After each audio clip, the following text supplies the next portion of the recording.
FCA, le département de la Réunion et le CIRAD vous présentent Terre d'ici.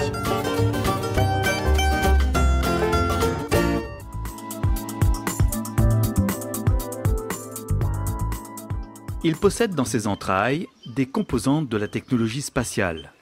Conçus à l'origine pour les expéditions sur Mars, ces robots d'exploration autonomes ont désormais un avenir plus terre-à-terre sur notre bonne vieille planète. Ce qui est tout à fait vrai, c'est que c'est grâce à la recherche qui a été développée, entre autres, en France, par l'équipe qui est à Toulouse, qui travaille dans l'aérospatiale, et les recherches qui ont été faites au niveau de la NASA pour la conquête de Mars, qu'on a développé les premiers rovers autonomes.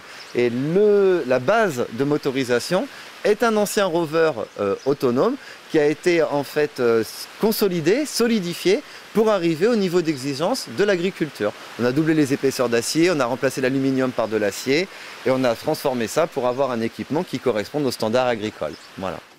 Conçu par Nayo Technologies, une jeune entreprise toulousaine, voici donc Tropicose, un robot développé pour le maraîchage et qui au passage a été adapté pour pouvoir travailler dans nos conditions climatiques difficiles. La machine a été renforcée au niveau des cartes électroniques, au niveau des joints et au niveau de la peinture. On a fait en sorte de sélectionner des matériaux qui résistent à la température, à l'humidité et aux embruns marins. Parce qu'ici, on a quand même beaucoup aussi de problèmes avec le sel. Au niveau de la machine et au niveau du logiciel, nous développons des logiciels pour aller sur les cultures maraîchères réunionnaises, l'ananas, et nous espérons bientôt aller sur la canne à sucre. Le résultat est là. Après plus d'un an passé à le tester en conditions réelles, sous les serres de Jean-Bernard Gontier, le robot agricole a passé avec succès toutes ses phases d'essai et démontré ses capacités à supprimer les mauvaises herbes dans les cultures maraîchères. Alors ce que nous conseillons en fait, c'est avant un binage de réaffûter les lames pour qu'elles soient le plus tranchantes possible. Plus elles sont tranchantes, plus la bineuse est efficace. Ensuite, au niveau de la télécommande, l'agriculteur a la possibilité de régler lui-même la hauteur de la bineuse. Par défaut, la bineuse est paramétrée pour s'enfoncer à environ 1 cm à 1,5 cm dans le sol, parce que c'est la hauteur à laquelle on atteint le plus grand nombre d'adventices. Tout à l'heure, on a vu un bulbe de zoom-in sortir. Ça ne marche pas à 100%. La zoom-in est vraiment pour nous l'espèce la plus difficile à extraire. Par contre, on arrive à faire remonter environ 50% des bulbes et on coupe à 5 cm sous la profondeur 100% des tiges qui sont sorties.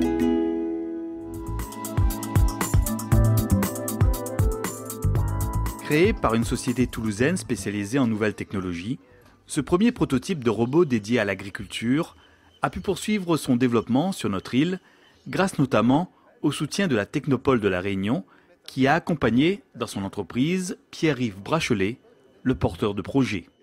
On a un premier niveau qui est un accompagnement interne, donc par un chargé d'affaires qui peut être moi ou d'autres personnes de la structure, et un deuxième niveau où on fait appel à des prestataires externes via des prestations dédiées donc qui sont faites de manière entièrement ad hoc et adaptées aux besoins de chacun des projets, où on vient faire intervenir des experts sectoriels. On a eu notamment le laboratoire d'informatique et de mathématiques de l'Université de la Réunion sur le volet informatique et on va dire intelligence artificielle du robot, mais également des prestataires dans le domaine juridique, marketing, commercial, comptabilité qui viennent aider à structurer l'entreprise pour son futur développement. Parallèlement, les essais grandeur nature de la machine ont également permis de développer de nouveaux outils adaptés aux besoins des agriculteurs. Des tests qui ont aussi contribué à améliorer les performances et les capacités du petit robot. Le grand intérêt du robot, c'est qu'il peut s'occuper des tâches pénibles en fait. Donc ça peut libérer du temps pour l'agriculteur pour qu'il puisse faire autre chose. Il peut très bien s'occuper du désherbage d'une parcelle et en même temps faire sa pulvérisation, enfin je sais pas, un insecticide par exemple. Et les deux à la fois, tout seul. Et quand c'est fini, tu reçois le petit texto.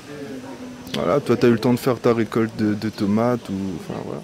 C'est vraiment le but, c'est de diminuer la pénibilité du boulot, quoi.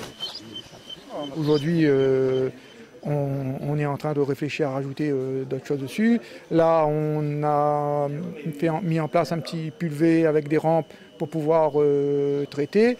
Il faudra continuer à réfléchir et à ce que cet outil devienne vraiment l'outil indispensable pour nous et qui va surtout nous soulager des travaux difficiles.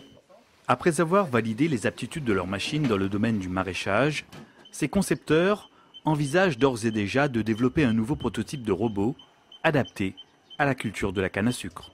Le prototype canne à sucre devrait être assez proche au niveau esthétique puisqu'on garde le même rover de base.